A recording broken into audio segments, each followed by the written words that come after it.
Hey everyone, thanks for clicking. This is Rocky here with my top moments from episode 23 of The Flash.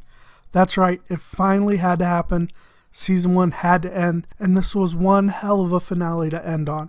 Alright, let's go ahead and jump into the top moments. Number 6, Legends of Tomorrow. It seems the events of this episode may lead up to the spin-off show, as at the end we see Captain Cold as well as Hawkgirl, and it looked very similar to their appearances in the trailer for the new show. We also got the Rip Hunter name drop from Harrison Wells, or Eobard Thawne, however you want to look at him. I'm actually looking forward to the Legends of Tomorrow series, and it only seems fitting that it springboards from The Flash, as The Flash sprung from Arrow originally. Number 5, Cisco is a metahuman. Possibly. Wells is shocked that Cisco has memories of another timeline, as that should not be possible. In particular, I loved his line about, not being sorry about killing Cisco because he had his reasons, right? But he was sorry that Cisco remembered being killed by him. It's implied that Cisco is going to be able to pick up on the vibrations of time, and that this was due to the particle accelerator explosion. At first, Cisco denies it, but then you can start to see his brain working a bit, and his expression changes to one of possible acceptance. So perhaps we'll see him take on the Vi persona in Season 2, though more than likely it's going to be a bit different from the comics. It's possible they might push him more into a role of being able to detect problems in time in the multiverse that Barry's going to have to go fix. Or, they may push him into basically creating the Time Masters that Rip Hunter is supposed to be part of. There's various avenues they can take the character in Season 2, depending on how crazy they get with the multiverse they're setting up. We're just going to have to see how it gets developed, but yeah, I'm very excited for Cisco in Season 2.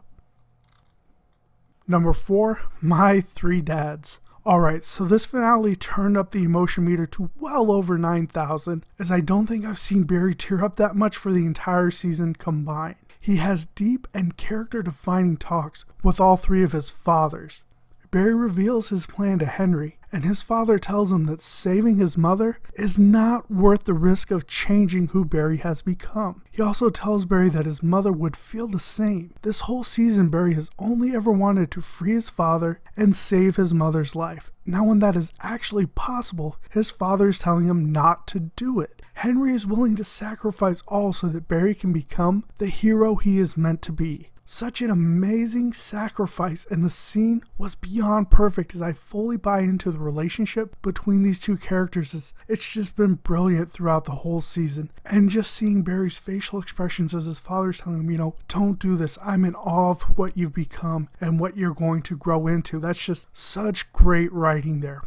Against his own heart, Joe tells Barry to do it, as this is the reason he became the Flash. Joe has helped shape Barry into the man he is, and is willing to sacrifice all those years together so that Barry can save his family. These two have a few scenes together that almost made me lose it with the amount of emotion on screen. Joe was saying goodbye to a son, and Barry to a father. So much power in these scenes, so well done once again.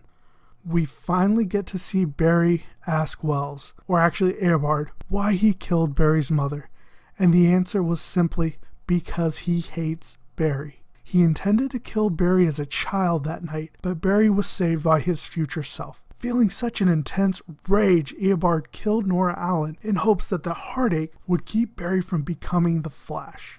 We never hear why Eobard hates Barry so much, and due to becoming stuck in the past, Eobard has no choice but to make Barry the Flash. In the comics, the Speed Force did not exist until Barry became the Flash, as he is essentially the Speed Force or what powers it, depending on who's writing that particular issue. Seems they are doing something similar to this on the show. Then he gives Barry the offer of helping him to save his mother in exchange for Eobard's chance to get home. These scenes reminded me of a chess match, and as always, Wells was many moves ahead. Hearing him say, "Run, Barry, run," actually brought chills to my spine. Number 3, Choices. The main focus of the finale deals with choices Barry makes and how those choices will affect everything. The first choice is if he should even try and go back in time. He seeks advice from everyone as he does not want to make the choice on his own. It's almost as if he's afraid of it, though I think Iris was the one that convinced him, as she told him to listen to his heart and forget about everyone else for a change and do what he feels like he has to do. Barry has always been about helping everyone else and ignoring his own feelings, and that way of thinking has lost him a lot of things. This is a similar hero journey to Oliver on Arrow, as both characters put everyone else and everything else before themselves, but both had to learn to let themselves be happy too. So Barry elects to go Mach 2 and creates a wormhole. Barry's next choice is whether or not to save his mother. He peeks through the door and witnesses his future self fighting the Reverse Flash, and his mother crying out. Just as he's about to make his move, his future self stared right at him and gives him the no hand. This was very reminiscent of the no hand used by Jonathan Kent in Man of Steel, so I found that kind of interesting. Barry closes the door and waits for his mother to be killed. Then in the silence, goes to her and reveals himself as her son. He tells her that he and his father are okay and gives her peace in her final moments. Okay, not going to lie, I totally lost it here, and just wow, such a heart-wrenching moment on screen. Barry made the hero's choice and was able to say goodbye to his mother. Though this does make me wonder if future Barry had already saved his mother in another timeline and saw how bad the world would be, so he corrected the timeline and is now in some kind of infinite loop. Oh, time travel, how you mess with me. Number 2, Eddie, the hero. The show took Eddie in a direction I did not see coming. At first he seemed pretty lifeless, but then after an entertaining science lesson from Martin Stein, he is renewed. He once again confesses his love to Iris, and they both looked so happy at Caitlin and Ronnie's wedding. I mean, even Barry looked happy for them. Then one of the darkest moments of the series, Eddie proves to Eobard that he could make a difference, and he was a hero. Eddie chooses to kill himself, and Eobard is removed from the timeline. Turns out Eddie had all the power all along. Though I do not think we've seen the last of Eddie, to me it seems someone else opened that second wormhole, maybe to get Eddie's body. We might just see some Thawne clones in season 2, or at least some multiverse Eddies. I don't know, but it just seemed like too much of a coincidence, again coincidence brought up in this episode, that a second wormhole was created and Eddie's body seemed to be pulled into it. Alright, number 1 top moment, run into a black hole. Why not? So it's hard to top a singularity opening above Central City, so that is definitely my top moment of the finale. To me, the black hole was a result of a second wormhole being opened, and it might just destroy the whole planet. Barry knows what he has to do and pulls on his mask. We are left to imagine what those around him are thinking. They are about to watch their world be destroyed, but first they might have to see Barry die. They cut to Henry looking from his cell, and he sees Barry running up a building and into the black hole. Such an emotional way to end the episode, and one of the biggest cliffhangers I can remember on TV. For me, the only thing that could have made it better would have been to see Harrison Wells standing with everyone else saying, "Run, Barry, run." Alright, so my final thoughts.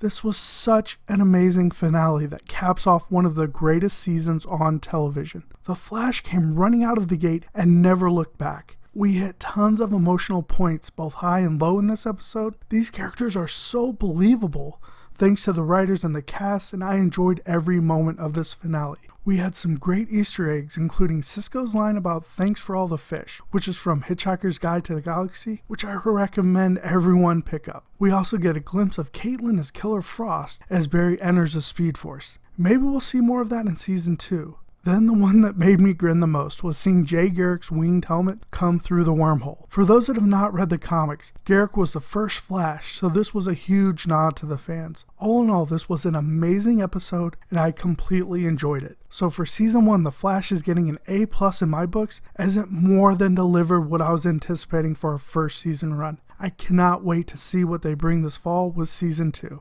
Alright guys, those are my top moments from the finale. Go and let me know your top moments down in the comments below. Or if you have any questions on the episode, go and put those down in the comments below as well. I'll be more than happy to go over that information with you. If you've enjoyed this video, I'd ask you to go ahead and pound that like button. Definitely subscribe to my channel, that way you can keep up with my future Flash videos, as well as the other Marvel, DC, and other movie reviews that I'm doing at this time. To subscribe to my channel, simply hit the subscribe annotation on the screen, or there's a subscribe button down in the description below.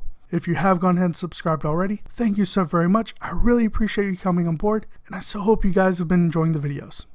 Alright, all that being said, I hope everyone has a great rest of your day now. Bye.